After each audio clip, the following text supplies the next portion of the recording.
This is the story of the last gremlin. You can read along with me in your book. You will know it is time to turn the page when you hear the chimes ring like this. Let's begin now. Unless you're extremely careful, cute, cuddly mogwai can turn into nasty, destructive gremlins. And that's just what happened one Christmas Eve in Kingston Falls.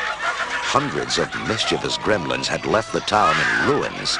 They had broken windows, caused traffic accidents, wrecked the local tavern, and even crashed a snowplow into a house.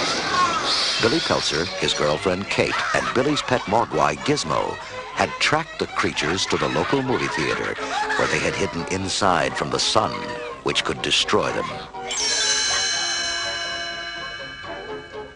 With Kate's help, Billy found a way to destroy the theater full of gremlins. But his heart sank when Gizmo frantically gestured across the street. Oh no! There's Stripe, the nastiest of the bunch, in front of the department store. Stripe stared at the burning theater and then scowled at Billy. Kate shuddered at the vicious look in Stripe's eyes. Look, he's heading into the store. Billy gritted his teeth. I've got to go after him. He's the last gremlin. Billy and Kate raced across the street and climbed through a broken window. They tiptoed into the store. Billy handed his backpack to Kate. You take Gizmo and find the lights. Billy grabbed a baseball bat and squared his shoulders, ready to face the sneaky gremlin. Gizmo whined. Sorry, little guy. I go alone on this one. Kate gently touched his hand. Be careful, Billy. I will. And with that, he crept into the darkness.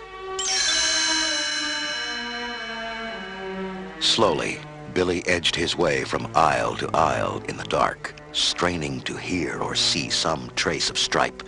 And then, not far from where he stood, Billy heard a buzz. He grasped his bat tighter and carefully moved toward the sound, inching toward the toy department. Suddenly, something attacked his feet. He leaped back. Phew! It's only a toy robot. A playful duck waddled toward him. A tiny soldier tottered in circles. A little train chugged into a wobbly bear. The whole floor was moving with toys, but there was no sign of Stripe. Unaware that Stripe was hiding in the power tool section, Billy rounded the corner and stopped just in time. Out of nowhere came a circular saw blade, zooming past him. It dug itself into the wall. That was close. Only a second later, out spun another blade. Billy swung fiercely and batted it aside, losing his balance and stumbling backward. Stripe cackled, mocking Billy. In an instant, Billy picked himself up. Come on out here, Stripe. But Stripe was gone. Billy followed the faint sound of Stripe's high-pitched giggle across the store. But as he entered the TV stereo section, there was only unnerving silence. Billy looked cautiously around. Hundreds of blank TVs stared back at him. Nothing moved. Suddenly, a television flashed on. Stripe's face snarled at Billy in a giant close-up. Billy angrily smashed the screen with his bat. You might as well show yourself, Stripe. You can't hide behind a video camera forever. More TVs came to life. Everywhere Billy turned, he saw Stripe's leering grin. I'm sick of playing hide and seek, Stripe. The gremlin gave one last cackle into the camera and disappeared. But this time, Billy spotted him as he scurried off. Billy raced into the main aisle and stopped. Suddenly, Stripe zoomed in front of him on a tricycle, tripping him. The jeering gremlin tore off into sporting goods with Billy not far behind. Stripe quickly grabbed a crossbow. He turned and fired. Ducking, Billy threw himself painfully to the ground. Stripe wasted no time loading a second arrow. Billy lay hurt on the floor as Stripe stalked menacingly towards him. Meanwhile, Kate had found the control booth. There are hundreds of switches, and I can't read all the labels. I guess I'll just turn everything on. In an instant, the store came to life. Fans spin, saws whirred, and dishwashers churn. But most importantly, the lights came on. Stripe suddenly screeched in pain. He dropped his crossbow and covered his eyes. He floundered helplessly, looking for darkness. Billy stood up. Good work, Kate. You've blinded him. Now we've got him. Then something strange happened. Stripe stopped short. His ears perked up. With sudden determination, he darted off in the direction of the garden department. Billy was confused. What's he doing now? Where's he going? Then Billy heard what Stripe had heard, and he realized where the gremlin was headed. Oh, no. Kate, there's a huge electric water fountain in the greenhouse. Stripe's going to jump into the water. Turn it off or I'll multiply, and soon there'll be hundreds more gremlins. Kate frantically searched for the shut-off switch.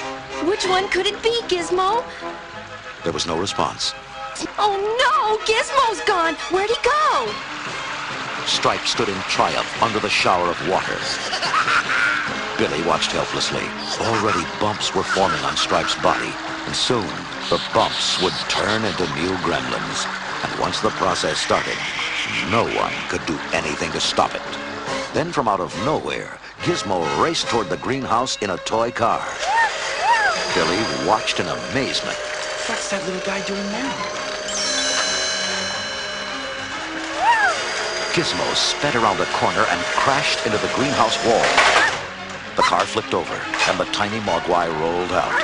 He looked feverishly around, then raced to the cord holding the canvas cover of the skylight. Using all his might, he struggled to untie the knot. Then Gizmo's plan dawned on Billy. Of course. He's going to blind Stripe by uncovering the skylight. Finally, the cord released. The blind flew open, throwing Gizmo across the room. Sunlight poured into the room, bathing Stripe in its brilliant rays. Stripe screamed as his skin began to crack. The ugly bumps withered, and he started to melt like a candle. Kate rushed in and embraced Billy. Oh, Billy, he's dead. Yeah, thanks to Gizmo's help. Gizmo? Wait a minute. Where is he? Billy spun around to find poor Gizmo lying motionless on the floor. He rushed over to his tiny friend and scooped him into his arms tenderly. Gizmo, please be okay. That night, the Pelzers had a peaceful Christmas Eve after all. The fireplace radiated a warm glow, and bright decorations filled the house with joy. Exhausted and bruised, Billy rested on the couch with Kate and Gizmo. He petted the injured Mogwai as he pulled a thermometer out of his mouth. You're gonna be okay. Your temperature's back to normal. The Pelzers settled comfortably around the TV to watch a news report tell the story of the gremlin invasion. Suddenly, the doorbell rang. Gizmo's eyes lit up, and he began to hum contentedly. Billy realized who it must be. I'll bet it's the Chinaman, Gizmo's original owner. And sure enough, an ancient, withered Chinese man entered through the door. Gizmo jumped from the couch and embraced the old man tightly. Billy was happy for Gizmo, but sad for himself. Yeah, Gizmo, you really do belong with him, don't you? The old man was stern. You have done with Mogwai what your society has done with all nature's gifts. You people do not understand. You are not ready. Billy nodded to the Chinese man in sad recognition. Then the old man gently placed Gizmo into a small wooden box and turned to leave. But a sound from the box made him stop. He opened the lid, and Gizmo peeked out, his tiny eyes searching for his friend. Billy grinned. He knew that Gizmo would never forget him. As the old man stepped outside, he smiled at Billy. Someday, you may be ready. He turned and headed off, and Billy could hear the faint sounds of Gizmo humming the tune he and the Mogwai had once shared.